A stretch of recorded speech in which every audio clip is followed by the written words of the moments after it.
السلام عليكم ورحمة الله وبركاته. كل سنة وانتم طيبين، وعيد سعيد عليكم يا رب وعلى الأمة الإسلامية. وربنا ينصر إخواتنا الفلسطينيين ويعدي الغمة على خير يا رب. أنا النهاردة هنعمل مع بعض إن شاء الله كبدة العيد بطريقة سهلة وجميلة وبسيطة، وطعمها أحلى من بتاعة الشارع مليون مرة. أنا مش قادرة أقول لكم عجبت ولادي وجوزي قد إيه، يعني كانت تحفة. وطبعا سلطة الطحينة عاملينها بالطحينة اللي أنا منزلاها على القناة، لو حابين تشوفوا الطريقة موجودة عندكم في القناة إن شاء الله، وممكن أنزل لكم اللينك لو حابين. هنا أنا عملتها طبعا، وأهم حاجة مع الكبدة يا جماعة عصرة الليمون، دي بتوديها في حتة تانية خالص.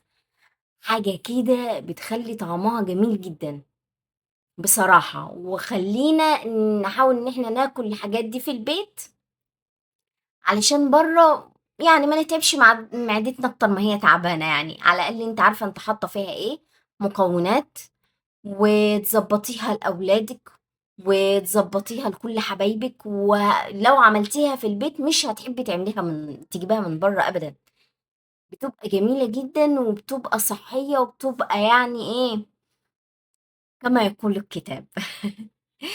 انا هنا بعملها سندوتشات. بحط الكبده في السندوتش ومع عليها سلطه طحينه كده، غرقيها سلطه طحينه. سلطه الطحينه مع الكبده جميله، مع عصره ليمون كده فوق الوش.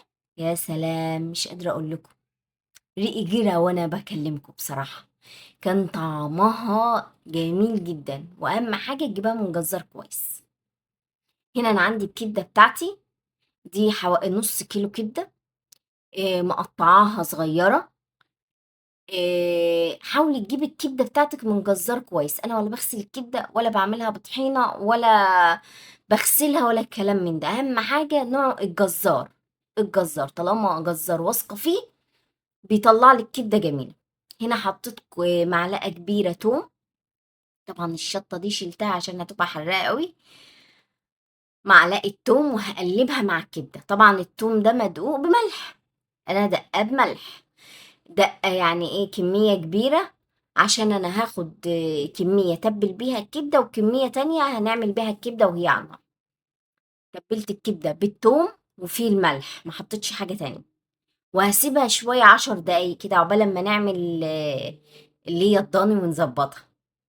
هنا انا عندي المقلاية حطها على النار، طبعا سخنة جدا، لازم تكون سخنة.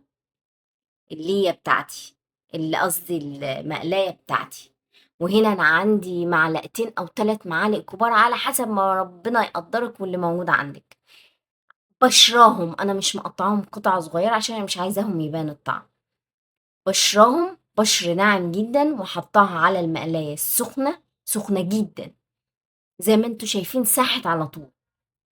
ابتدي ان انا اقلبها كويس عشان تطلع كل الطعم بتاعها. انا مش هشيلها لان هي زي ما انتوا شايفين مبشوره ناعم، مش هتبان على فكره.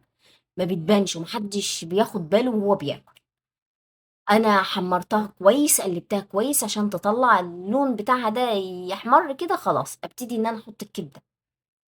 حطينا الكبده وابتدي ان انا افرطها كده في المقلايه، بس ما اقلبهاش يعني. ما تقلبهاش دلوقتي، سيبيها حوالي دقيقة 2 كده تشمع بس عشان ما تنزلش المية. بحاول ان انا افرطها كده علشان ايه كل واحدة طول زيت من بتاع اللية. انا على فكرة ما حطيتش زيت، الزيت ده كله بتاع اللية الضاني. حابة ان انت تكملي بزيت براحتك، بس انا حطيت كله ليا. بقلبها بقى خلاص بعد ما اديت لها الصدمة بتاعتها، بقلبها بس بالراحة طبعا. بقلب الكبدة بتاعتي كويس قوي عشان ابتدي احط بقى ايه المكونات بتاعتنا اللي هتدي لها الطعم والشمخة. هنا عندي بصلة كبيرة، حاولي ما تكتريش البصل والفلفل والكلام من ده، هيضيع لك طعم الكبدة. وهنا حطيت فلفل رومي مع حتة صغنونة خالص شطة. لو انتوا بتحبوا الشطة زودوا شطة، لكن انا ما بنقدرش، وطبعا عندي اطفال فما بيقدروش على الحرق. هنا قلبتهم مع بعض كويس تقليبة بسيطة، وهجيب بقية التوم بتاعي. الكبدة بتعشق التوم يا جماعة، بتخلّي طعمها جميل جدًا.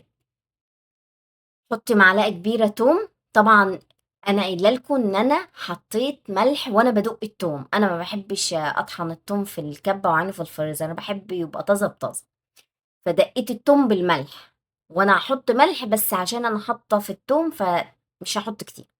هنا هابتدي إن أنا أحط البهارات، أنا عندي فلفل أسود وكزبرة وكمون، هي ما بتاخدش البهارات دي بس.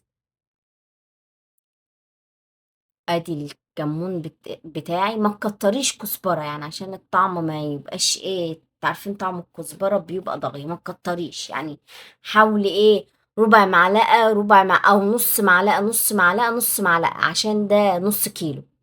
عندك اقل حطي، انا ما بكترش بهارات فيها لان بتتغير طعمها. هنا انا بقلبها كويس البهارات معايا، وطبعا معايا الملح، انا ما كترتش ملح يا جماعة علشان انا حاطة في التوم زي ما قلت لكم. لو انتي مش حاطة في التوم او دقاه وحاطاه عندك في الفريزر حطي الملح طبعا، حطي اللي انتوا بتحبوه. بقلبها هنا كويس معايا عشان الملح يدوب، وكمان الكبدة يبقى طعمها باين فيه الملح يعني، والبهارات يندمجوا مع بعض ومش عايزينها تتحرق، هي ما بتاخدش معانا يعني 10 دقايق على بعض وبتكون خلصان. اهم حاجة اهم حاجة، خدي بالك ما تعليش النار، بعد ما اول لما تعلي النار في الاول وطي، خليها وسط عشان ما تتحرقش الكبدة بتاعتك، احنا مش عايزينها تتحرق. هي بس كده خلاص خلصت، انا قلبتها وخلاص خلصت معايا كده. وابتدي ان انا اعمل لهم السندوتشات، شايفين يعني، مش قادرة اقول لكم والله والله كان طعمها في منتهى الجمال.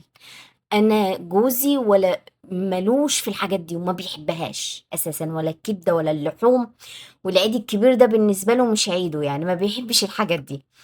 عايزه اقول لكم دقها وعجبته جدا جدا. اتمنى ان انتوا تجربوا الوصفه بالطريقه بتاعتي، واتمنى ان انتوا تقولوا رايكم ايه في الكومنتات. وعيد سعيد علينا كلنا يا رب، والسلام عليكم ورحمه الله وبركاته.